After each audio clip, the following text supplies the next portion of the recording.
Thank you, Dr. B. As previously stated, my name is Garrett Weaver. I'm the project manager of Laniakea Aerospace, and welcome to the system validation review of Deadshot. At this time, I'd like to go an overview of our presentation. We'll be discussing the mission concept, concept of operations, system definition, subsystem validation, our configuration management, our system validation, and then ending the presentation with programmatics. Now, first, I'd like to introduce my assistant project manager, Mitchell Lydiard, my electronics sub-team lead, Lisa Garside, and my deployment sub-team lead, Vincent Morin. Now, Deadshot is an impulse launch targeting platform capable of impacting its target with a kinetic impactor at a range of 50 to 100 meters. In our CATIA rendering, we have highlighted some key components: the air compressor, which will fill the auxiliary air tank with compressed air, which will provide the impulse to launch the projectile, the base and adjustable feet, which will support all other components of the system, the electronics box, which will house all electronics of the system, as well as the mount, which will support the launch guidance component and wind velocity sensor.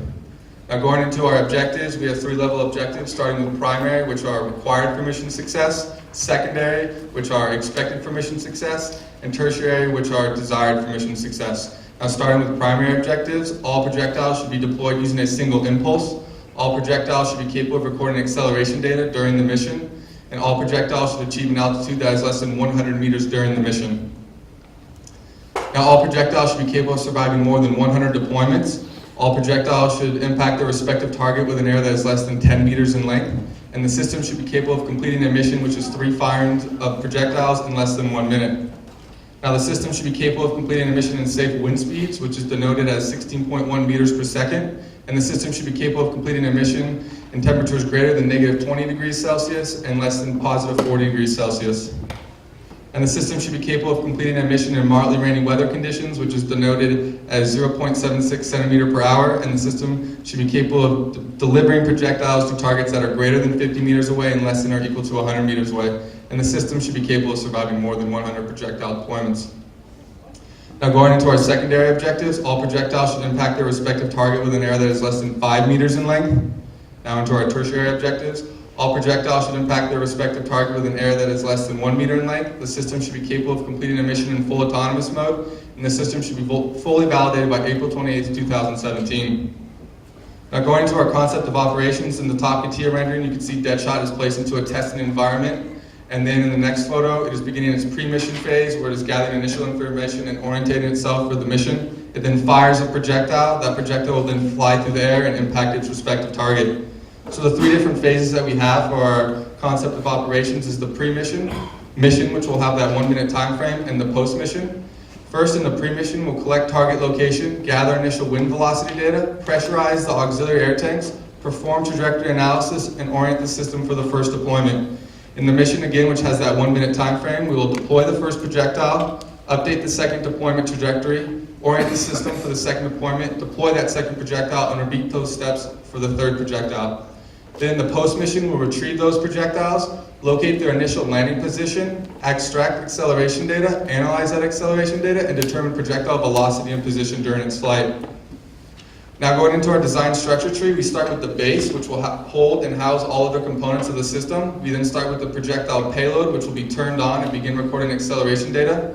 The data center will then be given target location data and wind velocity data and perform trajectory analysis, and send information to the positioning mechanism and impulse supply component. The positioning mechanism is in charge of orientating the launch guidance component to the proper azimuth and elevation angle, and the impulse supply component is responsible for pressurizing those auxiliary air tanks. The projectile will then be launched, and then a proper flight path will be imparted by the launch guidance component. With all 3 subsystems fully operational, Deadshot will be able to complete a successful mission. Now, here you can see in this video, Deadshot is firing its Sable Cup and projectile to its 50-meter target range.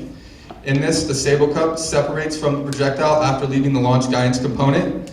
As you can see, the Sable Cup is the green 4-fingered object to your left, and the projectile is the steel sphere to your right.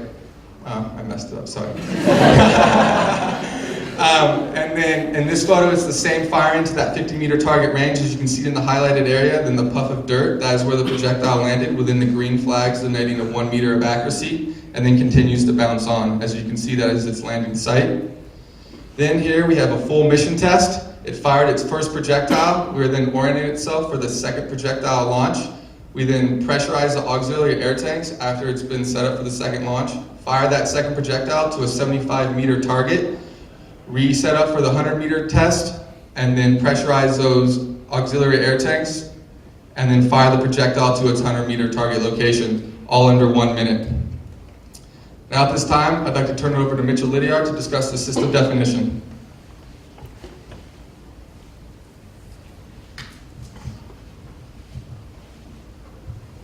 Okay, thank you, Garrett.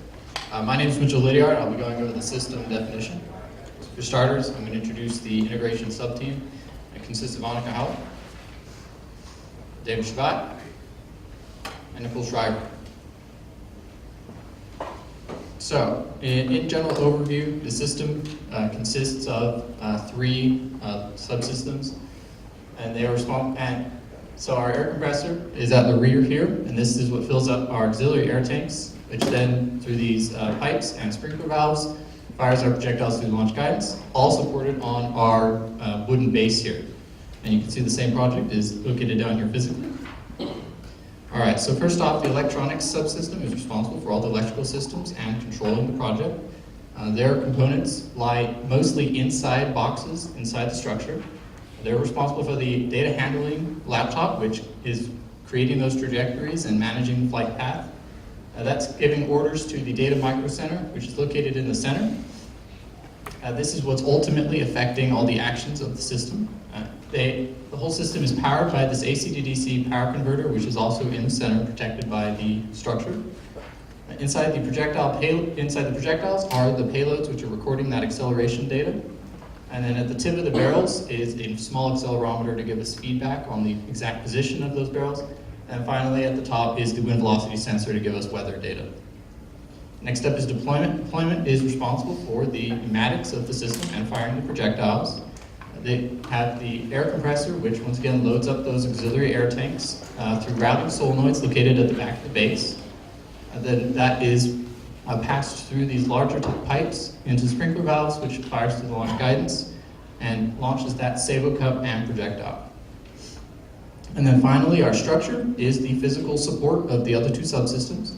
It consists of a wide 4x4 foot base that's supported on adjustable feet so we can level the platform. The turntable, which supports the remaining components, is on a set of caster wheels controlled by the azimuth mechanism. And then vertically, our launch guidance is supported on the vertical mount here, which is controlled by that elevation mechanism. Now I'd like to pass it off to Lisa Garside for the electronic subsystem definition.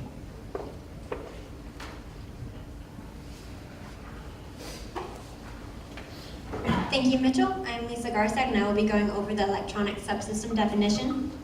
First, I'd like to introduce my team members. They are Bryce Chanis, Carl Leek, and Ryan Miller. Now going over the electronic subsystem requirements. Our first requirement is that we shall be capable of completing a mission in rainfall rates up to 0.76 centimeters per hour. This was tested during a system test. The electronic subsystem shall also be capable of operating between the temperatures of -20 and 40 degrees Celsius, and this was done during the minimum and maximum temperature test. The electronic subsystem shall be capable of measuring wind speed with an error that is 1 meter per second or less, wind direction with an error that is 10 degrees or less, and shall also be capable of completing a mission in wind speeds up to 16.1 meters per second. All of these 3 requirements were tested during the wind velocity determination test. All projectile payloads shall be capable of recording acceleration data for 10 minutes. This was tested during the acceleration recording test. And the electronic subsystem shall generate all finalized trajectories within 30 seconds, and this was done during the finalized trajectory calculation time test. Moving on to the electronic subsystem visual description.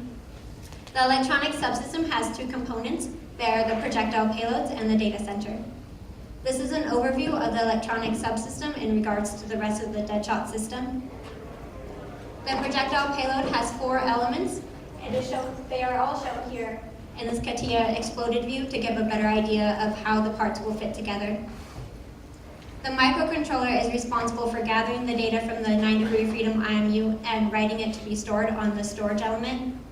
The 9 degree of freedom IMU has 3 axes in acceleration, 3 axes in gyroscope, and 3 axes in magnetometer.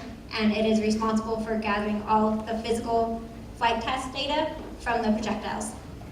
The power element is responsible for powering all the elements within the projectile payload, and the storage element consists of an SD card and an SD shield where the data will physically be stored. Thus completing the projectile payload. Here is an assembled view to give a better idea of spacing within the projectile, and it is also shown over here to also give the physical representation. Moving on to the data center. First is the azimuth motor controller, and it is responsible for communicating between the data center microcontroller and the azimuth motor to control the launch guidance in the azimuth direction. The elevation motor controller communicates between the microcontroller and the elevation motor to control the launch guidance in the elevation direction. The wind velocity measures the real-time wind speed using the wind anemometer cups on the bottom, and wind direction using the wind vane located on the top. The pressure transducer is responsible for measuring the pressure within the barrels to give a better idea of our launch capabilities at any given time. The barrel position determination is responsible for knowing the actual location of the launch guidance in the azimuth and elevation directions, and it is located on top of this barrel right here. The data center microcontroller is responsible for communicating between the data handling element and the various motor controllers and sensors. The data handling is responsible for calculating all the flight path trajectories of the projectiles. The AC to DC power converter is responsible for taking the incoming AC power and converting it to DC so that our system can use it. And the power control is responsible for amplifying the voltage going into the system so that the sprinkler valves and the solenoid valves can achieve full functionality, thus completing the data center component. Now I'd like to hand it off to Carl Leek to discuss electronic subsystem validation.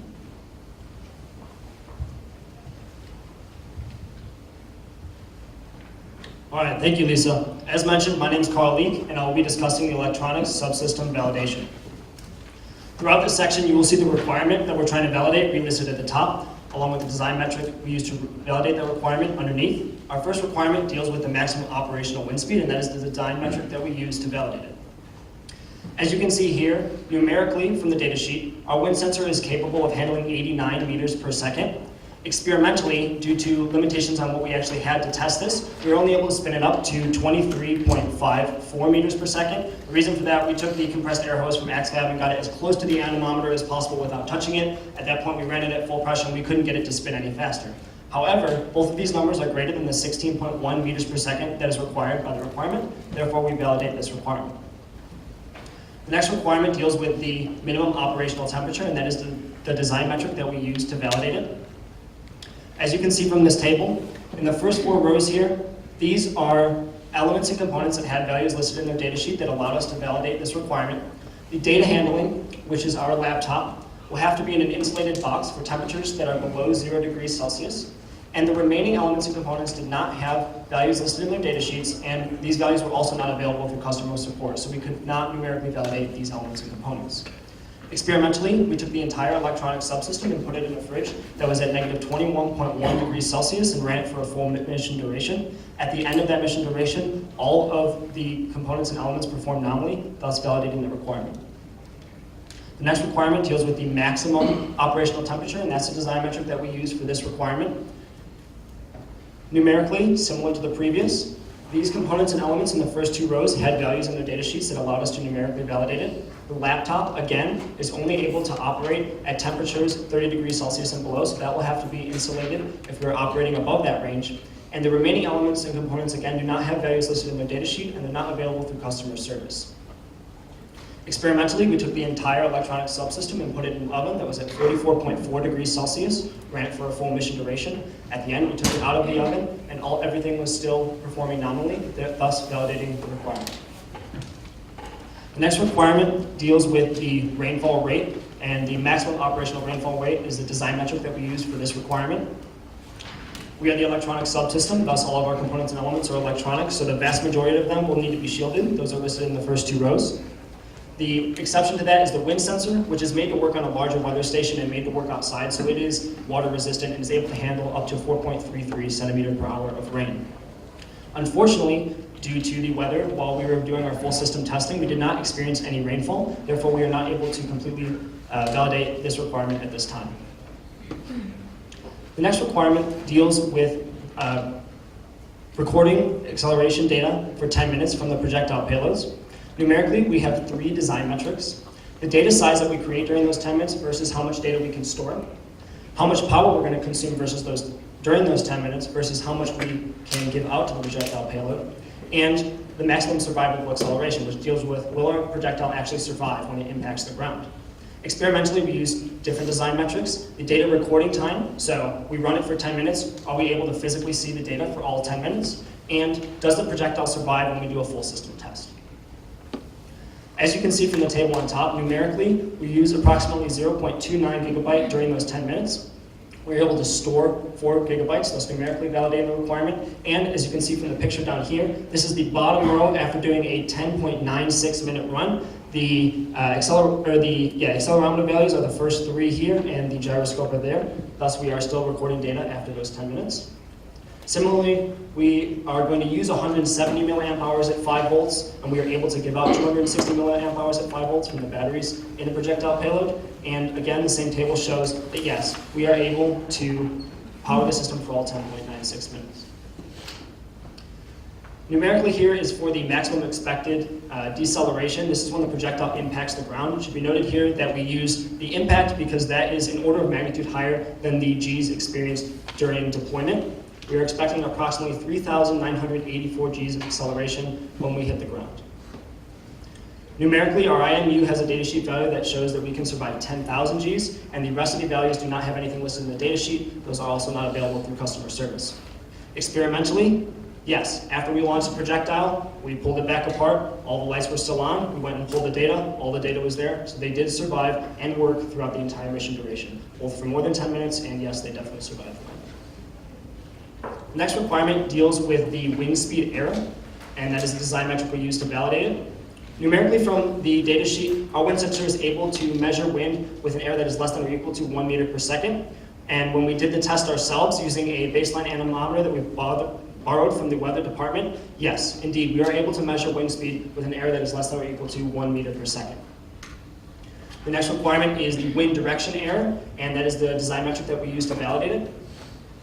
Numerically, our wind sensor is able to gather wind direction data with an error that is plus or minus 7 degrees. And when we did it experimentally, we found that was a little bit better, as you can see from the table at the bottom. Our worst row here was plus minus 4 degrees. The final requirement for the electronic subsystem is that we shall be able to generate all finalized trajectories in 30 seconds or less. And the design metric we used for this was simulation time. As you can see from the picture on the top here, we were able to calculate all finalized trajectories in MATLAB in about 5/10,000ths of a second. When we did this on the Arduino, we were running at about half a second to generate all finalized trajectories. The reason that it's slower on the Arduino is the Arduino has less processing power than the computer, and in addition, when we're running it on the Arduino is doing other things, such as collecting sensor data and commanding the actuators of the system. You'll notice that there's a large factor of safety for both the numerical and experimental requirement. The reason for this is that when we originally created this requirement, we were running a full 6 degrees of freedom simulation with an optimization routine on the top. This took a bit much longer than our final version. The reason we went to a different version is that 6 degrees of freedom simulation and the optimization routine would not code generate onto the Arduino. And so what we had to do is create an analytical set of solutions that were solvable using a function that mirrors F0. And this took orders of magnitude less than our original plan. At this time, I'd like to introduce Vincent Morin to discuss deployment subsystem definition.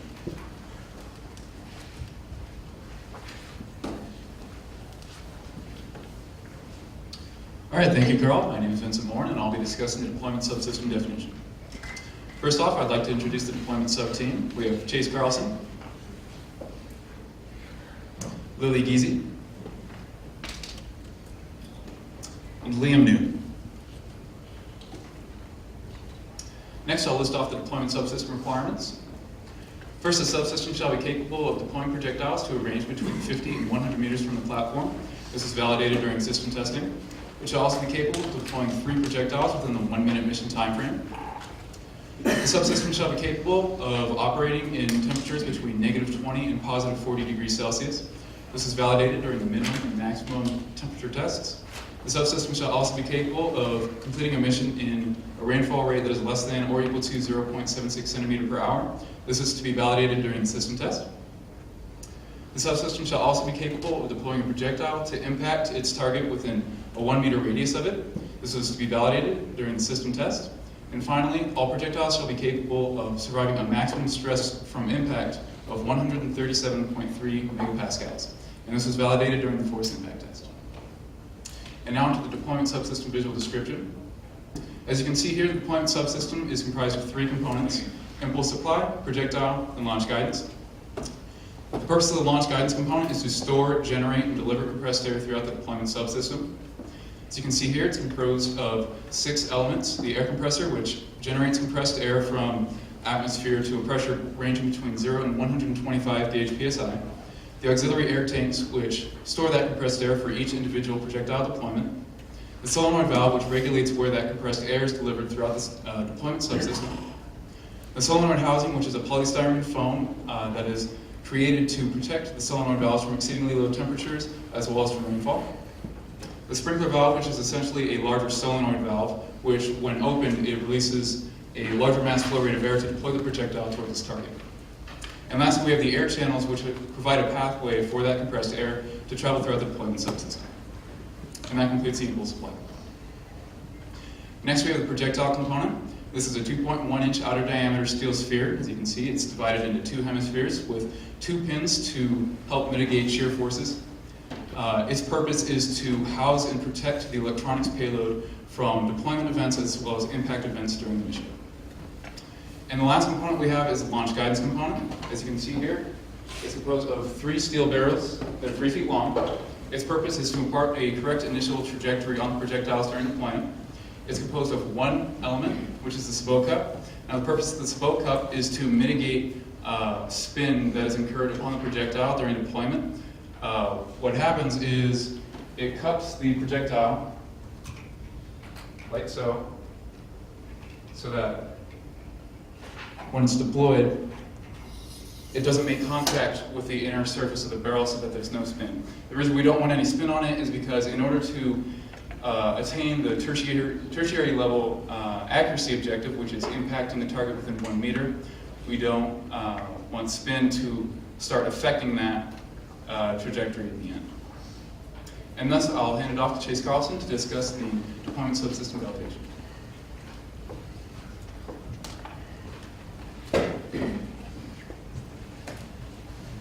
Thank you, Vincent. As he said, my name is Chase Carlson. I'm going to go over the deployment subsystem validation. Our first requirement is our minimum range requirement, and the design metric for this is minimum pressure limit. Numerically, the minimum pressure limit for the deployment subsystem as a whole is 68.9 kilopascals, and the minimum pressure required to reach our 50-meter minimum is 139 kilopascals. Experimentally, during our system testing, we're actually able to reach small distances as much as 10 meters. Now onto our maximum target distance requirement, design metric for this being maximum pressure.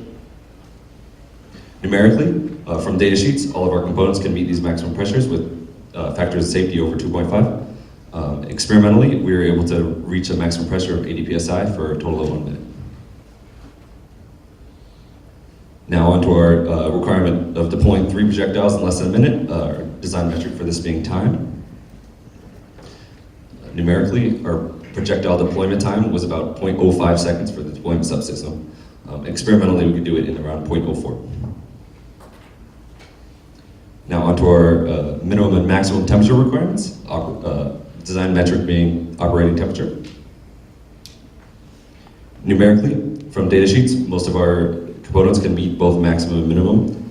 For some of them, they weren't listed in the data sheets, and for other ones, such as the solenoids, we'll have to insulate them. Experimentally, for a maximum temperature test, we stuck the deployment subsystem in an oven for 61 seconds, and it was able to sustain 60 psi at 40 degrees Celsius. For our minimum temperature test, we stuck it in a freezer at 60 psi for 10 minutes, and it was able to be subjected to -20 degrees Celsius. Now onto our rainfall requirement, design metric being maximum operating rainfall rate. Numerically, all the components will be insulated, so we should be able to take this rainfall rate. However, experimentally, it wasn't validated due to lack of rainfall during our test period. Now onto our stress impact requirement, design metric being compressive yield strength. Numerically, the compressive yield strength for our projectile case is 580 megapascals, and the max impact strength we're going to experience is 137.3 megapascals, giving us a factor of safety of 4.2. Experimentally, we put our projectile cases in a vise, submitting them to 189 megapascals, of course, at 100 times to represent the 100 deployments. And after this, there was no plastic deformation in the case, and they were able to be opened and closed with no problems. Now on to Bryce Chanis for the structure subsystem definition.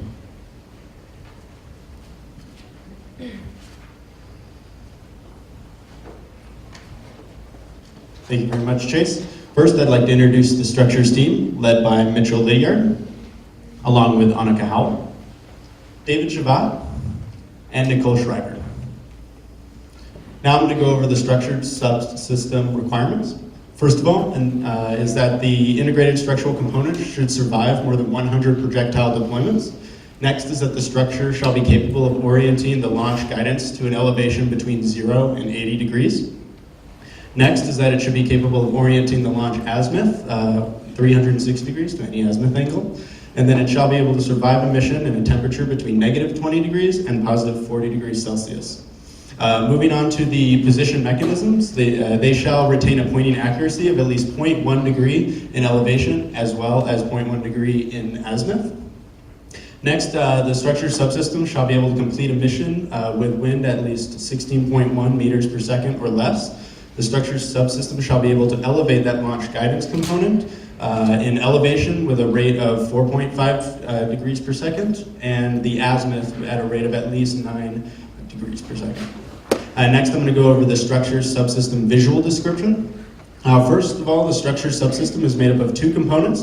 That's the base and then the positioning mechanism. First, going through the base, we have basically all the wood components that you see on the structure, and they're used to hold all of the other subsystems to the structure. The base component is made up of three elements. That's the platform, which is the 4 foot by 4 foot base that supports everything. The mount, which controls the launch guidance, and then the legs, which support the base and are adjustable, as you'll see in just a moment. First of all, the platform, which is made up of mainly the turntable and the axle, as well as the wheel bearings that allow it to move freely in the azimuth direction, and they're all supported on that 4 foot by 4 foot MDF base. Next is the mount. Again, this controls the launch guidance and contains the elevation mechanism, as well as the protective boxes for both the laptop and the electronics. The legs, as I mentioned before, are adjustable. This is to allow the system to be mounted on uneven ground and are adjusted through the support structures, as well as an all-thread to the legs that allow each of them to be independently moved. So now moving on to this description of the positioning mechanism component. This is made up of, we have the elevation as well as the azimuth mechanism. Starting with the elevation mechanism, it's located on the left-hand side of the system as you see in front of you. It consists of a NEMAS Class 17 stepper motor that drives a worm, which drives a worm gear. This is how we elevate from 0 to 80 degrees in the azimuth. In the elevation, and then the azimuth controller, we use a Kevlar rope wrapped all the way around the turntable through a gear train to a stepper motor, and that's how we rotate the system all the way around. I would now like to introduce Annika Howell to go over the structured subsystem validation.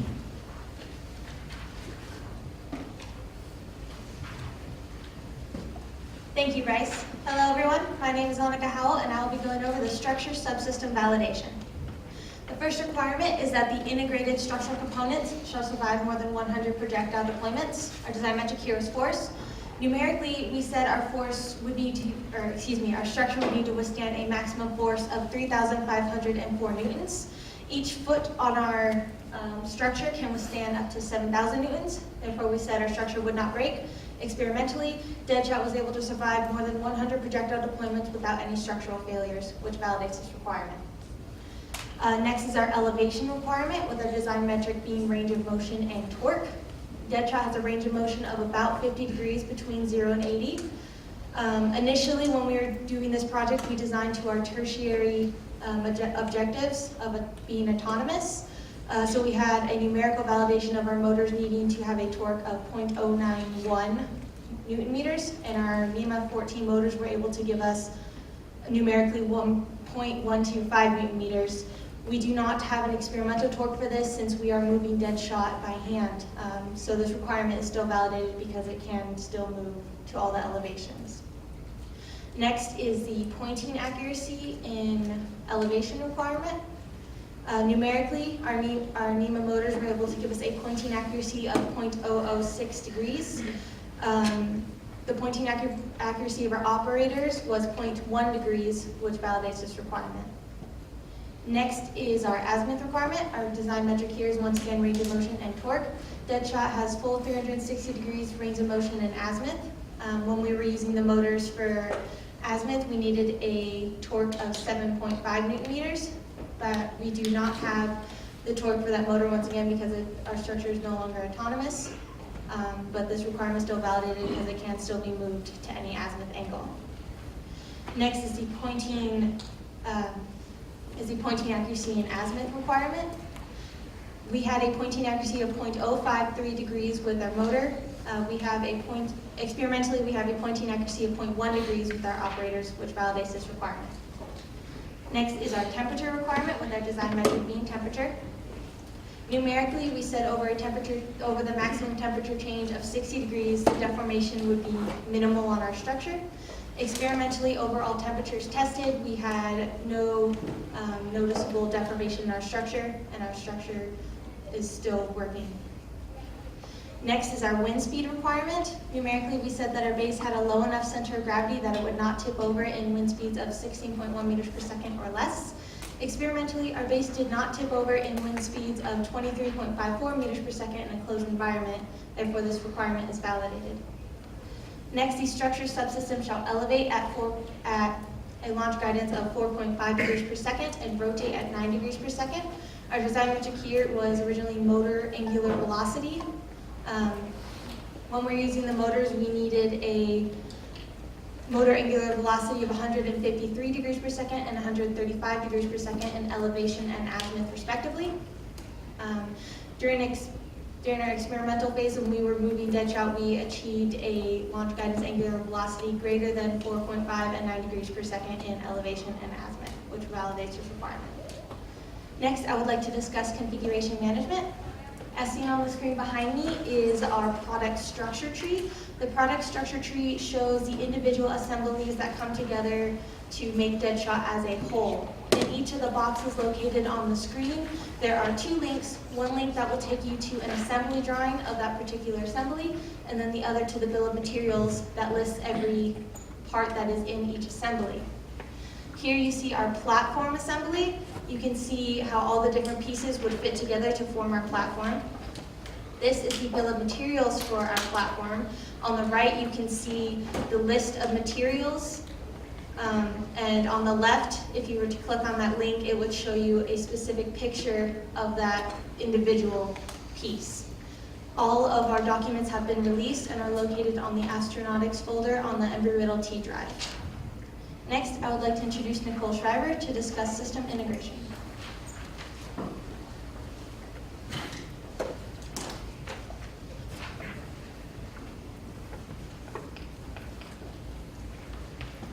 Thank you, Annika. My name is Nicole Schreiber, and I will be going over the integration of Deadshot.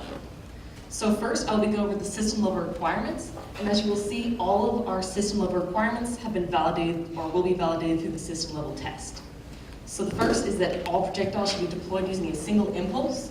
All projectiles should be capable of recording acceleration data for 10 minutes.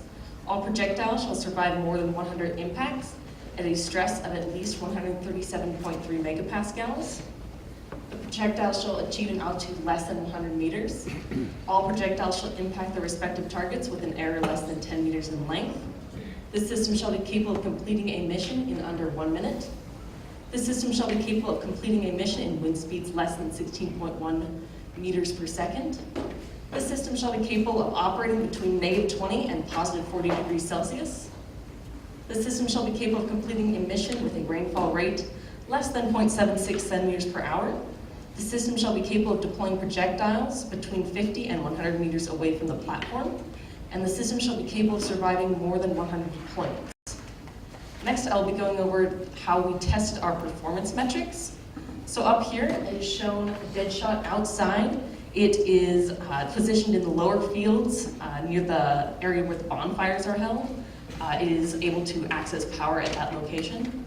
So the way that we set up our test range, we were allowed a set about 45-degree slice here between our safety zone. We set up 3 targets, one at 50 meters, one at 75 meters, and one at 100 meters away from the platform, which would allow us to test hitting 3 different targets within 1 minute.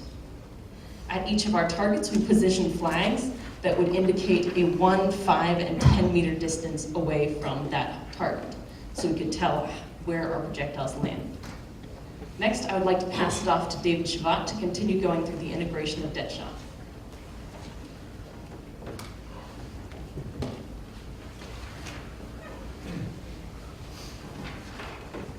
Thank you, Nicole.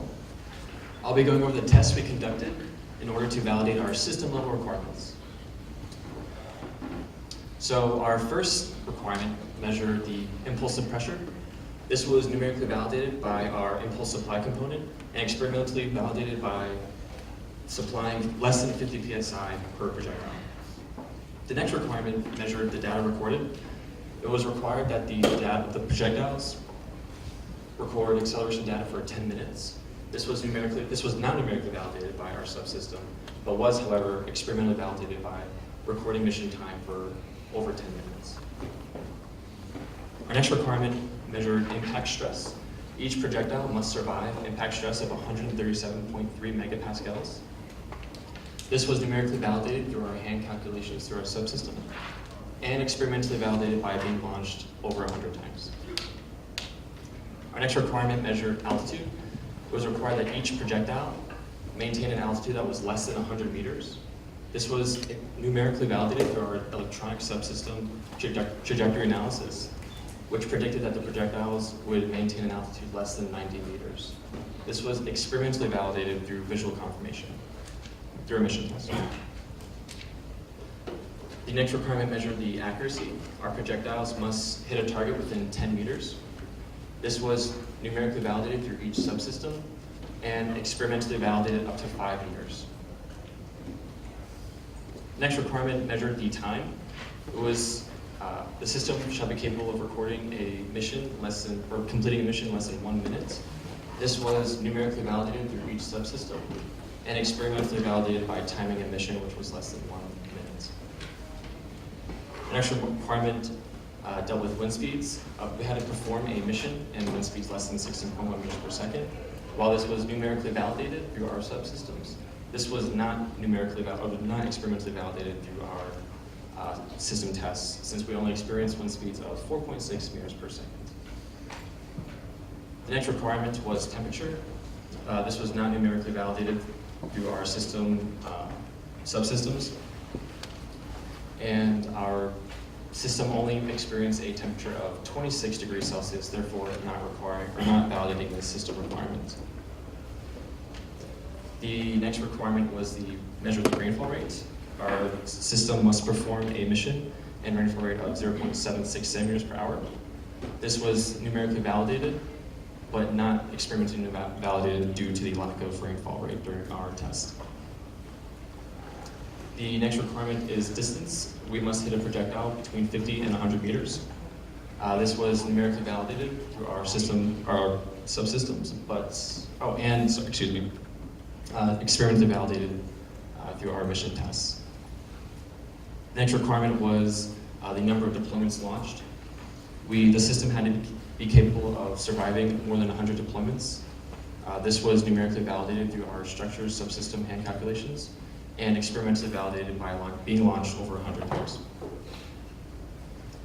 And next, I'll pass it to Mitch Lydia to discuss the system validation.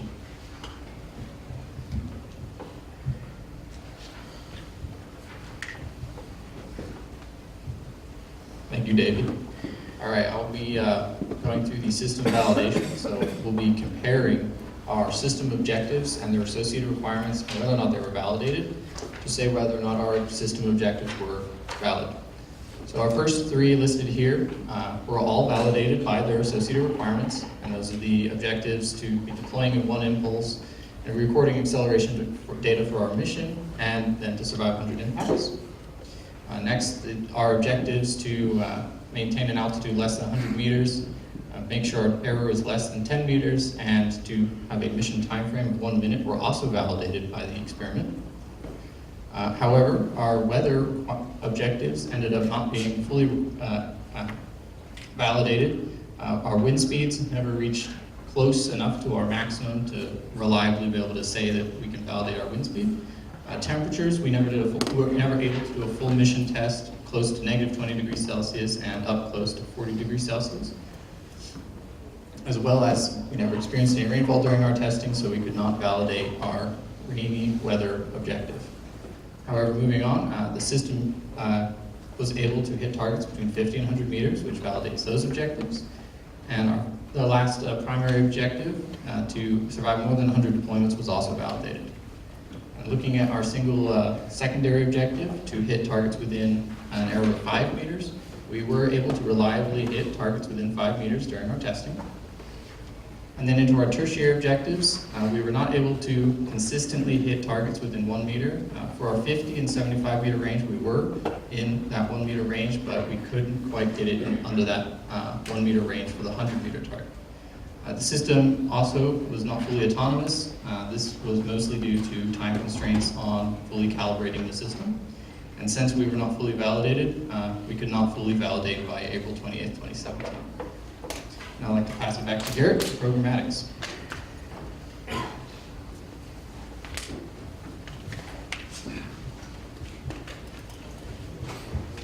Thank you, Mitchell. I'll be ending this presentation with programmatics.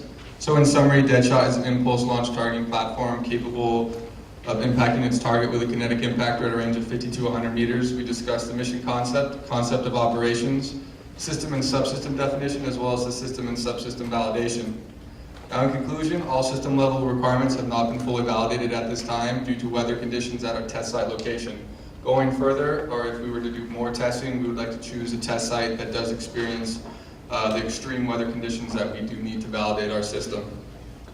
Now going into our team labor hours, we have a total of 4,399 hours broken down into development, administrative, technical, holiday, management, and engineering hours. Now into our system budget, we broke it down into what each subsystem would require, what the integration team would require to put those subsystems together, as well as mock-ups for each design review we went through, as well as a program administration fee. And then during the fabrication phase, we incurred some extra costs, whether that be shipping discrepancies between what we had originally submitted to the school and what they actually received when purchasing those, as well as having to purchase machine tools that weren't provided to us in the machine shop, giving us a total of $1,688.38, leaving us a remainder of $311.62. Now going into lessons learned, plan for delays, whether that's delays with shipping or machining of parts. Communicate with safety and security as soon as possible when planning your test site location to ensure, if anyone is nervous about your project because it does look like a cannon, they can go up the proper flight train and, make sure they're not going to get in trouble for letting you test. Clarify specific items with professors when you ask to borrow them to make sure that they clearly understand what you're asking for and they don't give you a level instead of a protractor. And meet with staff and faculty in person if you're not receiving replies back. So pretty much just track them down as much as possible so that you can get the necessary supplies to succeed. And then electrical engineers are invaluable. Going into this project, we did not have any electrical engineers or EE minors. And with the electronic components we have never experienced before, it was a large learning curve in order to calibrate those and get those operational. Now going into our acknowledgements, we had many professors, staff, and faculty, including the company, help us out, but we'd like to specifically thank Dr. Julio Benavides and Dr. Patrick McElwain for their guidance these past 2 semesters. Now I'd like to open up the floor for questions.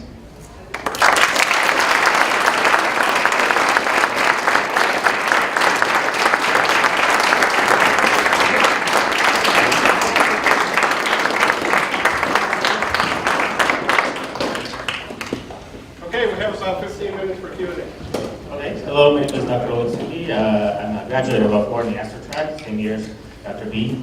I work at NASA Jet Propulsion Laboratory on the ERAU Clipper mission.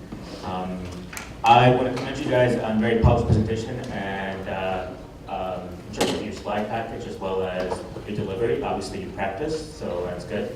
And I really hope you take that skill with you to industry or wherever you may go. I also really appreciate the label diagrams and CAD drawings and the pictures and videos from all your tests. That was really cool. And I want to commend you on finding elegant solutions in a lot of your design and problems that you came up with. One that really stood out was the adjustable legs. That was a really good thought that you guys had. But there were really lots of other things that I noticed. One thing that I was a little cringe-worthy during the video of your test, seeing all those people around the test apparatus, that was a little worrisome. So I would certainly recommend that in application and in future endeavors, don't be so close to your test equipment. You never know what will go wrong. You never know when a hose will unhook and all that high-pressure air will come out, and it's just not worth it. So that's one thing that I would certainly, safety is priority. You can replace a lot of those things. You can't replace students or the people. So I would say one thing I noticed in the presentation slides is I didn't see any dimensions. So clearly I was fortunate to see the scale here, but remember the dimensions are pretty good, especially you might have your apparatus, so keep that in mind. So and then I'll have a couple of questions. Was the projectile procured, or did you guys build it? That wasn't really clear. Well, the projectile housing itself was procured from a company down in Phoenix, but the electronics payload, we purchased the individual parts, and then our electronics team assembled, soldered, and did all the programming for it. Okay. Thank you for that clarification. Okay, thanks. So maybe because I live too close to Hollywood, I'm used to the Hollywood magic, but have you guys thought about using something advanced like, sprinklers or a hose with a fine mist on it to do your rain tests? We did think of that when consulting with Dr. B. With the spirit of the requirement, the sprinklers on campus weren't going to be able to reach the height we needed for 100 meters distance completely. So we were really relying on just, hopefully doing a rain dance, and it would rain that day when we planned on testing. Okay, fair enough. Significant figures, I highly encourage you to look at those when you put the slides up. I think on slide 65, might as well set the maximum acceleration at approximately 4,000 Gs, and it would have had the same effect. I don't know what was gained from giving me that many significant figures, but in general, think about what you're presenting. Same thing with costs. Probably don't need to know down to the penny. Probably a dollar value is fine. When you get in the industry, you're probably down to thousands of $1 million values that's when you're presenting. So a lot of things significantly get buried. Let's see. On slide 163, so I was confused. How do you numerically validate rainfall? So what we would do is we'd use the test site that the meteorology department has for measuring rainfall rate, which is also located at the lower fields, and then we'd get a measurement from there. It's telling us what the rainfall rate currently was from a specific storm that was blowing in, and then we would go out and test into that environment, and then that would validate our requirement. So we'd have to be something over 0.76 centimeters per hour. Sorry, maybe I thought that was done analytically, so that's what I was confused about. Okay, it's the experimental part, got it. And then on slide 173, my last comment. So I think you did meet a lot of, so the first one there, all projectiles should impact the respective time with an area of less than 1 meter in length. Certainly you guys talked about that you were able in some cases and sometimes meet that criteria. So it's, as in most things in life, things are not zeros and white or black or white, they're gray, it can be gray. And certainly if I was your customer, I'd want to know more. How often were you able to meet that? And with what constraints. So for this particular requirement, I think you could get a partial pass, which often happens. And so you show me in what conditions you can meet it, and that would be just as valuable as a customer to know. So give yourself more credit for this one. That's what I'm trying to say. All right, will Okay? do. All right, thanks, guys. I'm floored. 182 slides in 45 minutes with 12 presenters.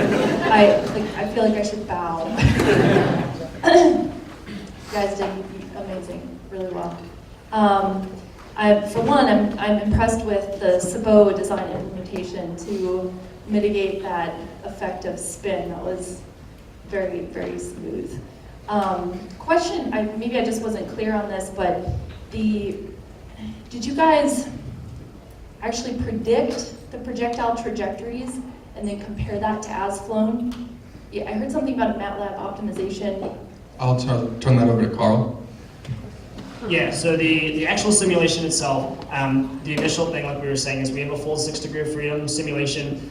What it does is the optimization routine varies the initial conditions, so the azimuth, elevation, and tank pressure, which we eventually decided to fix, so we're just vary azimuth and elevation. And the optimization routine is designed to get the projectile in simulation within 1 millimeter of the target. So essentially in the simulation... That's good information to know. I would have liked to hear that. Yeah, next time I absolutely will. And then, of course, in real life, we're approximately within 1 meter for the 50 and 75 targets, and then with 100 meters, we're within 5 meters, but not necessarily within our tertiary objective. Awesome. Okay. On slide 153, so you guys said you visually verified the 90-meter height requirement. How did you do that? From the video that we showed in the beginning, at our 50-meter target range, we had the camera set up to where we were able to see that it never went over the height of the Ramada itself, which is about 10 feet. And then we compared that to the acceleration data that we actually assumed, and it was about 10.3 meters, not feet, excuse me. So we were able to prove that what we visually saw matched with the acceleration data that we extracted after the mission. Okay, good. Yeah, a little bit more detail in the presentation on that, if you guys had time, would have been helpful, but that's great. Then, just out of curiosity, so on 173, what would you guys do to improve the precision requirement within that 1 meters? I mean, is there any ideas for rework of the design if you had more time and money?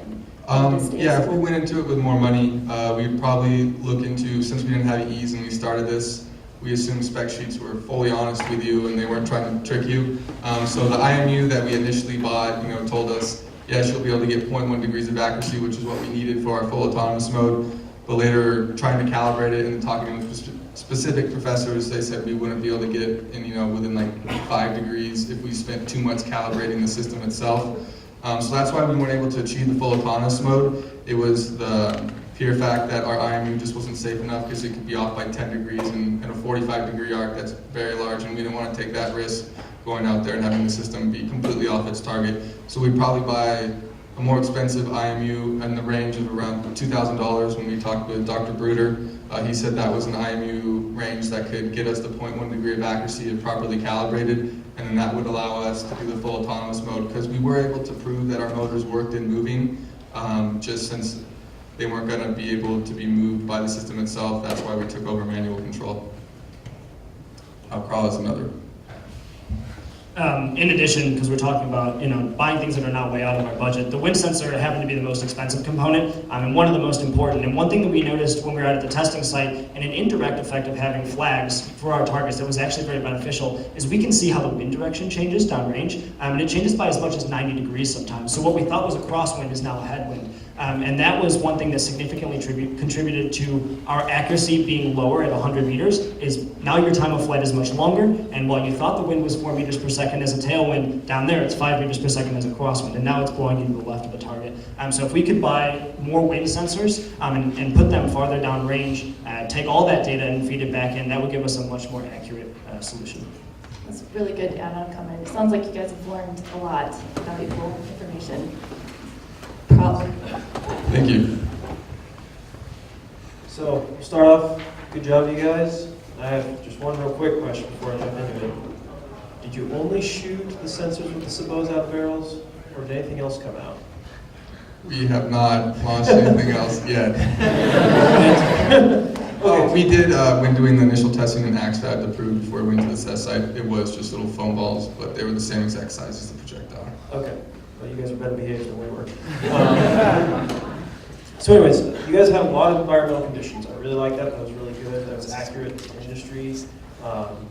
Because I remember one of the projects I did when I first started working had a lot of environmental constraints that you would not think of. Because we just don't usually deal with it in the aerospace world. So slide 44. How are you determining pressure? I understand you're using the pressure transducer, but where is it mounted? I'll pass it off to Carl.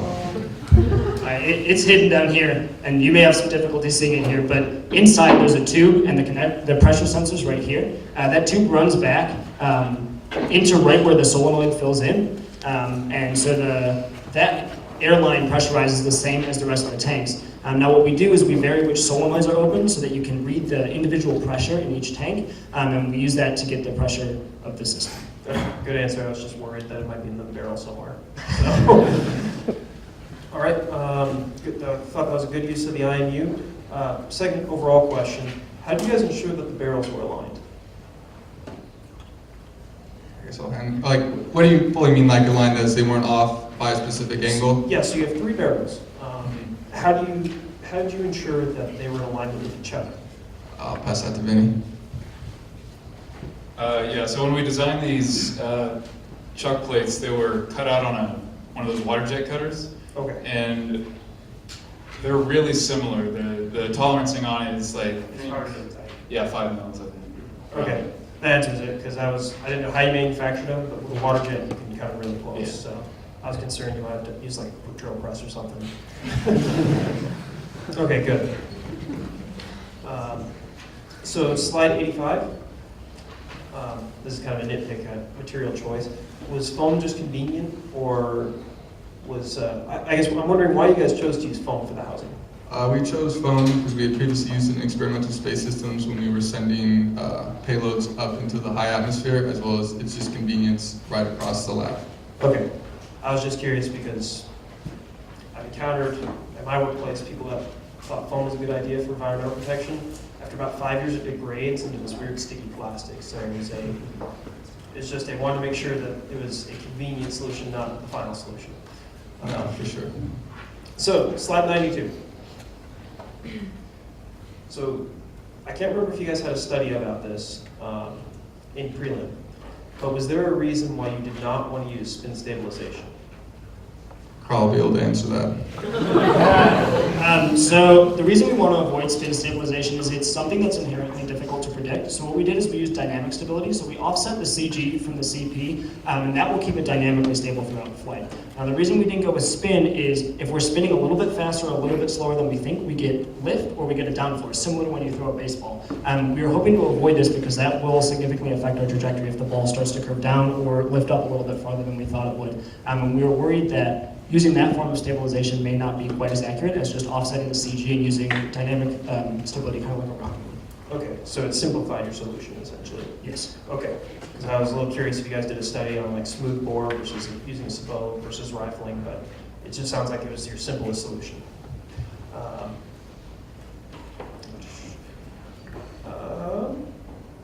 On a slide, this is just kind of a general comment, but slide 158 area. There's good work showing all your requirements, but I just recommend compressing them in some way because there were so many, they're going by so fast, and I was having a really hard time keeping track. It was really good that you showed it, it was really hard for me to keep up, personally. But yeah, overall, very good presentation. Thank you guys. Perfect, thank you. First off, like everyone else said, good job. That was phenomenal.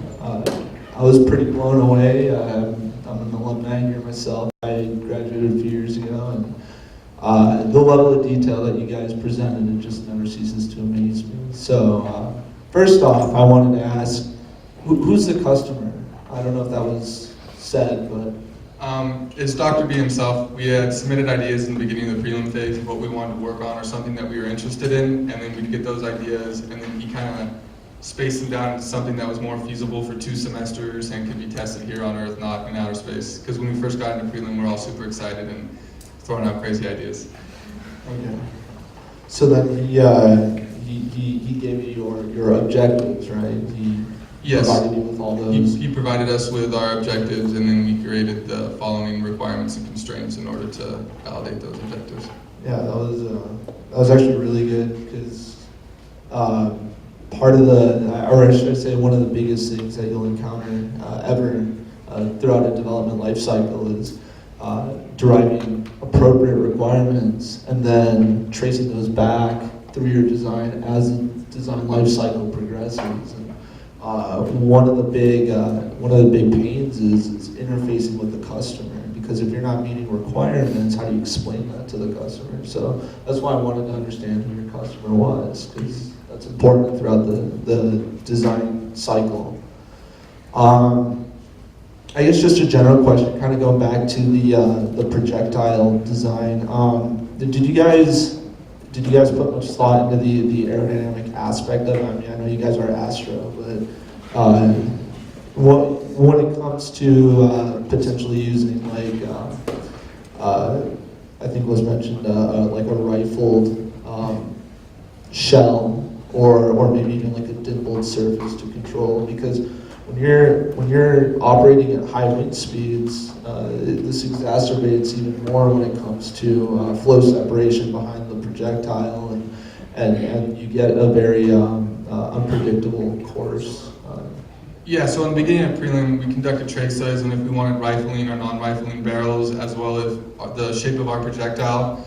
Going into that, our big constraining factor was the fact that it had to survive 100 times. So if we went with like a standard ogive shape, which is like the tip of a mortar, or went with a mortar itself, the fins on the back that would stabilize the projectile itself just didn't prove the feasibility, if it were to tumble, to survive 100 impacts without damaging the aerodynamics of the fins themselves. And then into the rifling, it was more of just, we could get rifling PVC, but then looking into OSHA standards, it was seen that you can't have compressed air flowing through PVC, and then safety agreed with us on that as well. So we went with just the smooth bore barrels.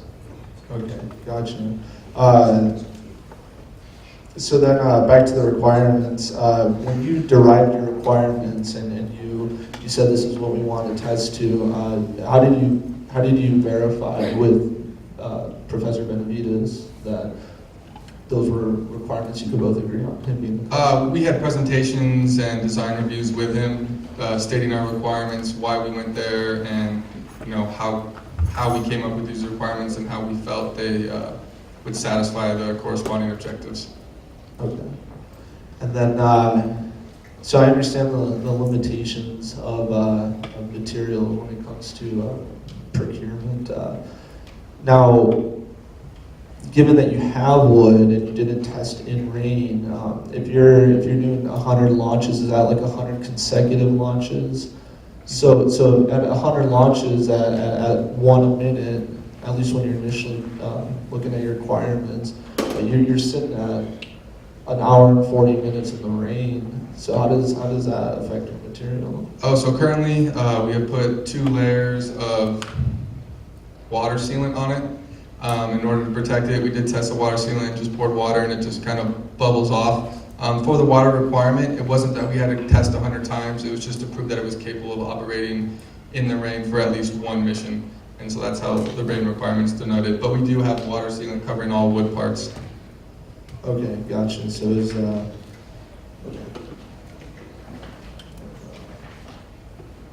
And then on that Sabo Cup, did you guys conduct any sort of trade study or try to understand what the best design for that was? I'll hand that off to Vinny. Yeah, so when we were designing this Sabo Cup, it was basically a process of mass iteration on CATIA, just finding out which designs worked, which designs were actually feasible in printing. It's just the 3D printed material. And just the complex shape, it's hard to manufacture. So basically the requirements that we based the design off of was, if the barrels are below the 0-degree elevation, we obviously don't want the projectile to fall out of the barrel. We want it to stay in there, and we want it to keep cupping it. And we also want it to, when it leaves the barrel, we want those fins to expand so it'll catch more air so it'll drop away. So that's what drove most of the design of the Sabo Cup. Okay. And then on your testing, so your compressive yield strength for your projectile, that was tested in a vise with, I assume you measured your applied torque, and how did you go about doing that? So, I mean, I guess Vinny could probably better describe it, but I'll give a brief description and see if that answers your question. How they did it when it was testing, it is going to be an impulse when it lands. but we assumed that having it constantly in the vise at a pressure is technically better than the specific impulse, because the impulse is one and done, but we're constantly there in the vise. We're not unloading it. It takes time to unload and then reload the force back onto it. So we took that as a better test than maybe throwing it at the ground and just hoping we got 137.3 megapascals. And then when doing that, we figured out the math and hooked up strain gauges to the projectile and determined the maximum amount of microstrain that we would have to incur in order to reach that 137.3 megapascals. And in the process, just when the deployment sub-team was working on it, they found it was easier to go over in the cranking method. Okay. Awesome. That's all I got, guys. Good job. That was very systematic in your approach. No pun intended. So it was very well done. Perfect. Thank you. Just real quick. First of all, a really great presentation, I think. I think being in missile systems, you guys are getting yourselves ready for a career. Be in missile systems. Just real quick here. So I saw that you had requirements for like the pointing accuracy and where the barrel, how accurate you had to measure where the barrel was. Was there any requirements derivation where you went back and said, okay, well, I think I need 0.1, but how do I know that that's enough accuracy? Was there any requirements analysis done to determine if you really needed something more accurate or less accurate? Yeah, Carl can talk about that in the simulations we conducted. Yeah, so what we do to derive those requirements, we went through the simulation at 100 meters in the most severe conditions. So a full 16.1 meters per second. We tried this in crosswinds and headwinds. Then what we do is after we get those initial conditions, we perturb them by the requirement. So let's say we had an azimuth of 10 degrees and elevation of 30. We go 30, 0.1, so we go down in elevation, right? And then we go to the right in azimuth. We also say that we thought our target was here, but let's say it's to the left by the maximal allotted error. We also take the error into account with the direction and the speed of the wind sensor. So basically what we do is we take all the conditions that we thought were true and perturb them as much as possible, as much as the requirements allow, and then we compound them all in the same direction. So like we'll set elevation lower than we hoped for and pressure lower than we hoped for so that the projectile overall falls shorter of the target. At the same time, we'll make the target a little bit farther than we thought it was, so you get the maximum error there. And that's how we derive those requirements. Is we came up with a set of perturbations that would still allow us to meet a 1 meter accuracy at 100 meters in the worst possible conditions. Great. Along with accuracy, did you try to go back and calculate your mean and your sigma miss distance from all the shots you did for a given range? With that, we did kind of try to do that when we first started, but just keeping track of how many times it hit the dirt and then going back. It wasn't until like later video review that we were able to fully see the exact location of the landing site. It was really just the flags helping us see that we were in that 1 meter, but we don't know exactly like if it was 0.5 meters or 0.75 meters off from that. At the end, we were just consistently getting it within that 1 meter mark. But it usually was always to the side where the wind would perturb us past the target, not just in front of it. Okay. And last but not least, did you consider putting your key subsystems in a thermal chamber to try to see if it works at extreme? Oh yeah, we did with that. Each subsystem went through a maximum and minimum temperature test. So each subsystem was either pressurized or turned on electronics-wise, with the exception of the structure itself, and then placed into an oven and then let sit there for a duration of a minute or longer, depending on how long it took us to get it up there, and then turn it off, as well as putting it into a freezer. Okay, thank you very much. Yep. All right, again, great job, tons of info. I think I just wanted to give advice. It's okay to put more than one point on a slide, and you can kind of help form a picture, because it was a couple times to see the point you were making. You went through several slides, with, maybe by using pictures instead of just words or tables.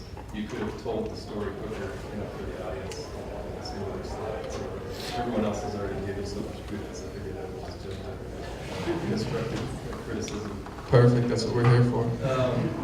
Did you get any data out of the projectiles? Yes, we did get data. That's how we verified that we did not go over our 100-meter altitude range. With that, though, it took a while of calibrating that data because there's sometimes IMU, because, you know, as previously stated, they weren't as accurate as they said. It said we went like 16,000 meters once, and clearly we aren't capable of launching 16,000 meters. Yeah, I think showing a plot, acceleration time plot would have been really exciting for all of us. That's perfect. So, Yeah, there's if more. I would have seen that, I would have been invigorated at the beginning. We're making data, presenting data, and that's really exciting. Because I think you're sitting on, if you've got a bunch of this data, you could do an holistic analysis of the barrel, and that is some really exciting stuff. So I think you've collected some really exciting data, and you should take credit for it. Hopefully you're planning on doing something with it. And just looking at the variability, shot to shot. Oh yeah, most definitely. Okay, and then last was, so for min-max temperature requirement validation, I think I saw that you said 61 seconds hot and 10-minute cold soak. Was there any analysis done to see if you were actually achieving the core temperatures equilibrium? Yes, we were using that. We're using a infrared gun that would tell us the temperature of the specific piece itself. And then the reason why the temperature test was only 61 was because that was in an oven. And then in order for the deployment subsystem, it couldn't fully fit in just a freezer. We didn't have access to a big ice chest freezer, so we used a freezer at Red Robin late at night. So that was the specific reason why it sat in there for so long. It was, we kind of had to intermingle with other people working at the same time. Okay, so just a caution, surface temperatures aren't material core temperatures, or your control system, whatever it's called. The components, the core temperature of each electronic component may not be anywhere near the requirement that you think you're testing if you're just going up skin temperature. Okay. So you want to make sure that you're doing some analysis, like maybe thermocouples, buried down in your design, and doing a thermal survey first to make sure that you're achieving your requirements that you're testing and validating. So just caution. All right, perfect. Thank you. Great work, tons of work. You can tell everybody participated in the design. Yeah, right on. Thank you very much.